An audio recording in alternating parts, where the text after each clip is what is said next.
মাধ্যমিক ভূগোল প্রিয় ছাত্রছাত্রী, 2022 সালে মাধ্যমিক পরীক্ষার প্রাক্কালে পশ্চিমবঙ্গ সরকার লাস্ট যে মডেল অ্যাক্টিভিটি টাস্কটি দিয়েছে 50 মার্কে, তার উপর নির্ভর করে মাধ্যমিক পরীক্ষার ডেমো ক্লাস বা ডেমো টেস্ট হয়ে যাচ্ছে।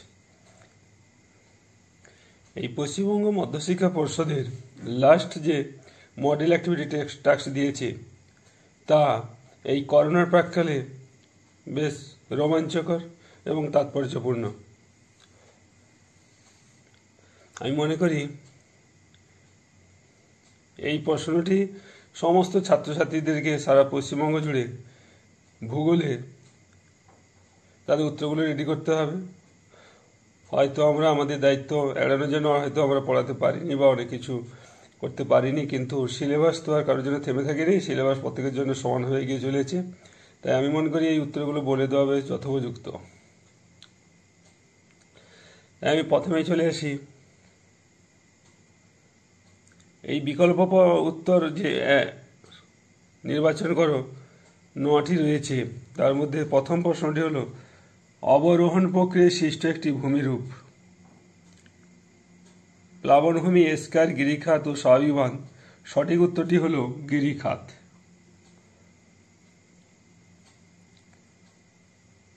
দ্বিতীয় নম্বর প্রশ্ন, হিমবাহ পর্বতগাত্রের মধ্যে সৃষ্ট সংকীর্ণ ফাঁক হলো ফিওর, বাকসুন্ড, কোরিয়েরিট। সঠিক উত্তরটি হলো বাকসুন্ড। বাকসুন্ড।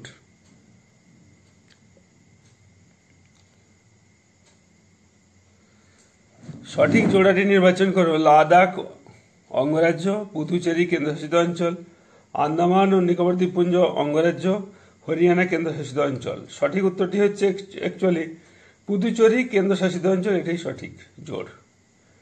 4 কি আছে? শৃঙ্খলিত শৈলশিরা নদীর সঞ্চয় কাজ, এইটি হিমবাহের সঞ্চয় কাজ ও অপসারণ গর্ত বায়ু সঞ্চয় কাজ, বালিয়াড়ি বায়ু সঞ্চয় কাজ। সঠিক উত্তরটি হলো বালিয়াড়ি বায়ু সঞ্চয় কাজ। 5 ক্রান্তীয় চিরহী ধরনের উদ্ভিদ বৈশিষ্ট্য হলো এই গয়েরটি উত্তরে উদ্ভিদের ডালপালা একসঙ্গে যুক্ত হয়ে চাঁদোয়া সৃষ্টি করে, এটাই হলো প্রকৃত উত্তর, সঠিক উত্তর। নেক্সট চলে যাই, অতি বিরল জনঘনত্বযুক্ত একটি রাজ্য হলো পশ্চিমবঙ্গ, গোয়া, উত্তরপ্রদেশ, সিকিম। সঠিক উত্তরটি হলো সিকিম। আরোহণ প্রক্রিয়া সৃষ্ট একটি ভূমিরূপ হলো গিরিখাত, রসমতানে, বালিয়াড়ি, গৌড়। সঠিক উত্তরটি হলো বালিয়াড়ি। এই বালিয়াড়ি দাগ দেওয়া আছে লাল কালিতে। ঠিক জোড়াটি নির্বাচন করে এখানে রয়েছে উত্তর পশ্চিম ভারতের প্রাচীন ভূমিল পর্বত নীলগিরি, দক্ষিণ ভারতের পূর্ববাহিনী নদী নর্মদা, আন্দামান নিকোবর দ্বীপপুঞ্জের চিরহরিৎ বৃক্ষ মেহগিনি। সঠিক উত্তরটি হলো আন্দামান নিকোবর দ্বীপপুঞ্জের চিরহরিৎ বৃক্ষ মেহগিনি। 1 নয় ভারতের উড়া বলা হয় জামশেদপুর, দুর্গাপুর, ভিলাই, বোকারো। এবং সঠিক উত্তরটি হলো দুর্গাপুর। শূন্যস্থান পূরণ, বাইরের ভাসমান প্রক্রিয়ায় বালি ও পলিগন এক স্থান থেকে অন্য স্থানে অপসারিত হয়, এটাই হলো সঠিক উত্তর। কাশ্মীর উপত্যকা পীরপাঞ্জাল ও উচ্চ হিমালয় পর্বতশ্রেণী দ্বারা বেষ্টিত। উত্তর পূর্ব মৌসুমের প্রভাবে ভারতের শীতকাল প্রায় শুষ্ক প্রকৃতির হয়। সঠিকটি হলে ঠিক লিখতে হবে, অসত্য হলে ভুল পাশে লিখতে হবে। নদী খাতে অবঘর্ষ প্রক্রিয়ায় সৃষ্ট গর্তগুলি হলো মন্থকূপ, এটা সঠিক উত্তর। ভারতের উপকূল অঞ্চলে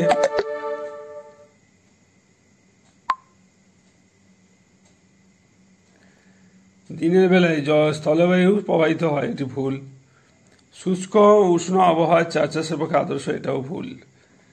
এবার দেখে নিই স্তম্ভ মিলাও। বিশুদ্ধ কাঁচামালের সাথে সঠিক উত্তরটি হলো এই 2 দাগের খ স্তম্ভের তুলা। আমি পাশে লিখে দিয়েছি মালাবার উপকূলের সাথে রয়েছে 4-2 সাথে 3টি কয়াল। মালাবার উপকূলের একটি উপহ্রদ হলো কয়াল। 4-3 হিমবাহ, এটা হলো প্রথমটি ক্রেভাস, তাই আমি সাইডে ক্রেভাস লিখে দিয়েছি। পলল ব্যঞ্জনী কেন পর্বতের পাদদেশে সৃষ্টি হয়, এই উত্তরগুলো আমি এখানে লিখে দিয়েছি, দেখে নেওয়া যাক। পলল ব্যঞ্জনী কেন পর্বতের পাদদেশে সৃষ্টি হয়।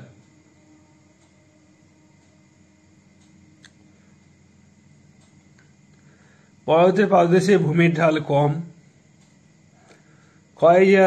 ক্ষয়ীভূত পদার্থসমূহ নুড়ি, পলি, বালি, কাদা পাদদেশে সহজে জমা হতে পারে, তাই সাধারণত পর্বতের পাদদেশে পলল বেজনী গড়ে ওঠে, কিন্তু পর্বতের ঊর্ধ্ব দিকে এই বেজনী গড়ে ওঠে না। দ্বিতীয় প্রশ্ন হলো, ভারতের পশ্চিম বাহিনী নদীর মোহনায় বদ্বীপ গড়ে ওঠেনি, তার ভৌগোলিক কারণ ব্যাখ্যা করো।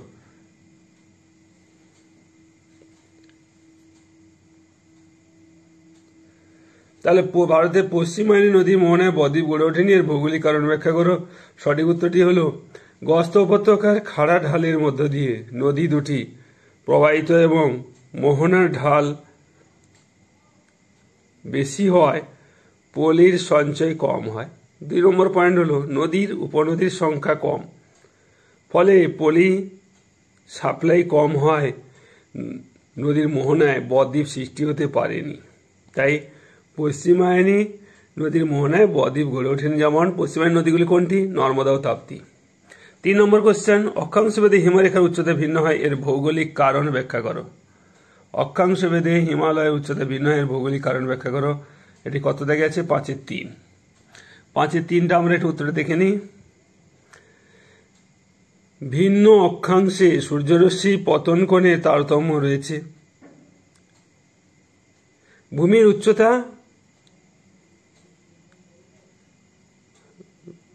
সর্বত্র সমান নয়।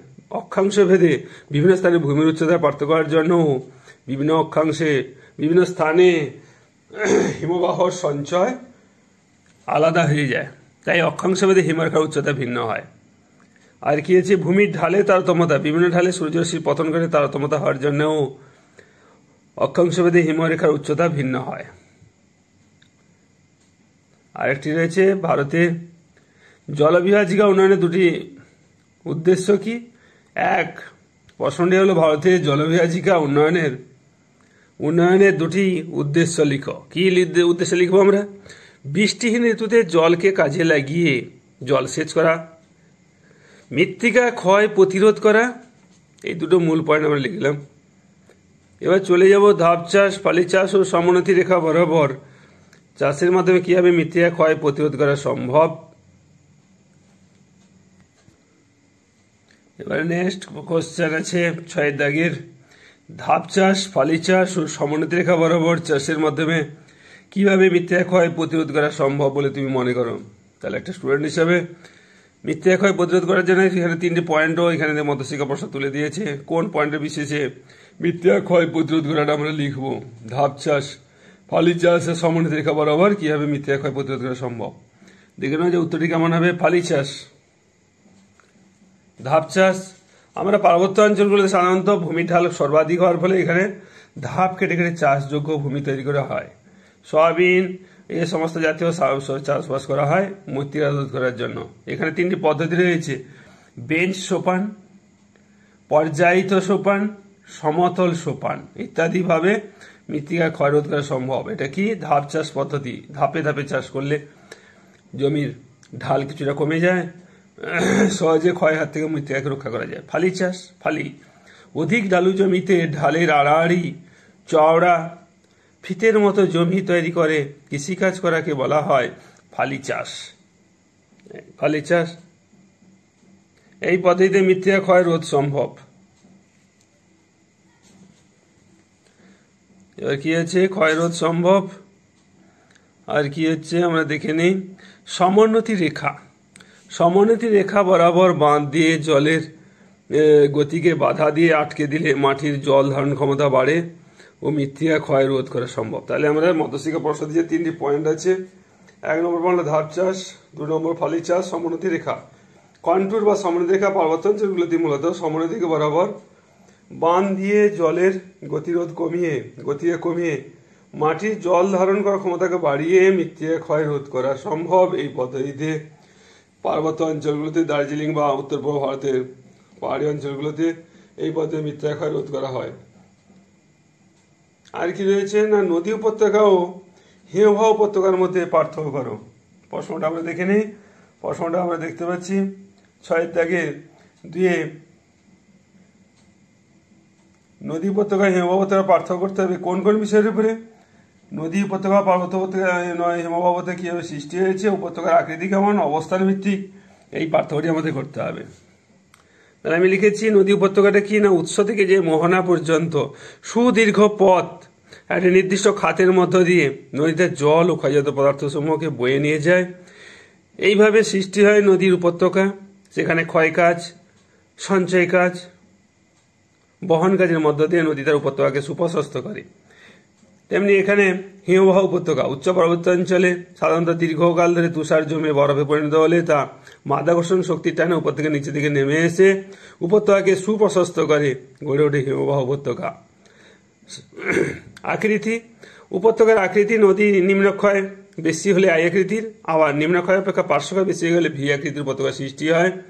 এখানে গিরিখাত, ক্যানিয়ন, এগুলো সাধারণত পার্বত্য অঞ্চলগুলোতে সর্বাধিক বেশি লক্ষ্য করা যায়। শুষ্ক অঞ্চল, সমভূমি অঞ্চলগুলো নদীর উপত্যকা আকৃতি বিভিন্ন ধরনের গড়ে ওঠে।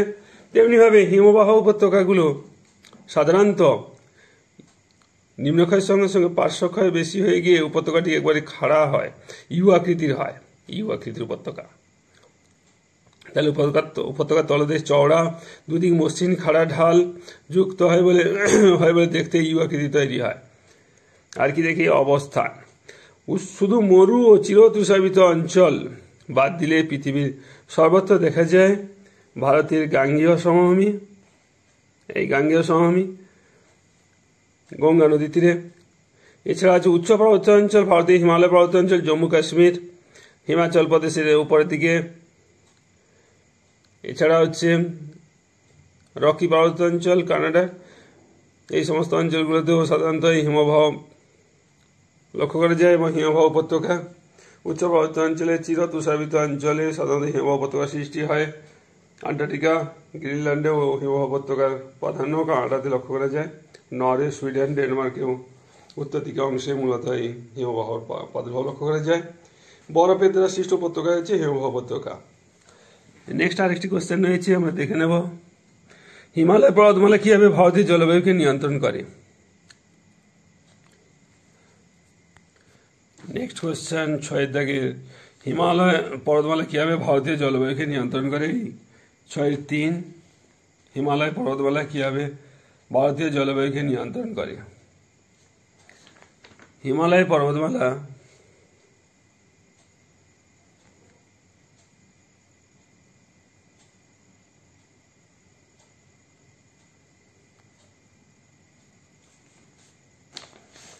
ভারতীয় জলবায়ুকে কিভাবে নিয়ন্ত্রণ করে দেখা যায়। শৈত্য প্রবাহ থেকে রক্ষা, পৃথিবীর উচ্চতম পর্বত শ্রেণী হিমালয়ে অবস্থান করে এশিয়া, উত্তর পূর্ব এশিয়া থেকে অতি শীতল বায়ুকে ভারতে প্রবেশে বাধা সৃষ্টি হয়। তার ফলে আমরা সাইবেরিয়া থেকে আগত শীতল বায়ুর হাত থেকে ভারতবর্ষ রক্ষিত হয়। অর্থাৎ হিমালয় পর্বতমালা ভারতের জলবায়ুকে অতি শীতল জলবায়ুর হাত থেকে রক্ষা করে। তেমনি এই আরব সাগর ও বঙ্গোপসাগর থেকে যে জলীয়বাষ্পগুলো দক্ষিণ পশ্চিম মৌসুমী বায়ু ছুটে আসে এবং হিমালয় পর্বতে বাধাপ্রাপ্ত হয়ে প্রচুর বৃষ্টিপাত ঘটায়, সেটা শৈলক্ষেপ, এই পদ্ধতি বৃষ্টিপাত হচ্ছে শৈলক্ষেপ বৃষ্টিপাত। ভারতবর্ষে অধিকাংশ বৃষ্টিপাত হচ্ছে শৈলক্ষেপ পদ্ধতি বৃষ্টিপাত ঘটে থাকে, অধিকাংশ বৃষ্টিপাত থেকে শৈলক্ষেপ পদ্ধতি, যার দ্বারা ভারতবর্ষে মানুষের কৃষিকাজ, পশুপালন সবকিছু নিয়ন্ত্রিত হয়ে থাকে, শিল্প, কৃষিকাজ, খাদ্য, বস্ত্র, বাসস্থান। তাই শৈলক্ষেপ বৃষ্টিপাত অন্যতম গুরুত্বপূর্ণ এবং মৌসুমী বায়ুকে নিয়ন্ত্রণ করে। এই সুদীর্ঘ পর্বতমালা এবং পৃথিবীর সুউচ্চ পর্বতশ্রেণী হল হিমালয় পর্বত। এই মৌসুমী বায়ুর উৎপত্তি, গতিপথ ও গতিবেগ নিয়ন্ত্রণে হিমালয় পর্বত গুরুত্বপূর্ণ ভূমিকা পালন করে। তাই আমার এছাড়া তাহলে আমি 3 মার্কেগুলো সব উত্তরগুলো লিখেও দিয়েছি, সমস্ত শর্ট কোশ্চেন উত্তর করে দিয়েছি এবং বাদ বাকি যে 7 দাগের 1, 2, 3 এটি আমার গোপাল রঞ্জিত জিওগ্রাফি অনলাইন ক্লাসরুমে গেলে এই উত্তরগুলো পাওয়া যাবে। আমরা ইউটিউব সার্চ করলে আমার নামে আছে। হিমবাহ সঞ্চয় কার্য এবং কফি উৎপাদক অঞ্চল এটা রয়েছে, আমার পেয়ে যাবে।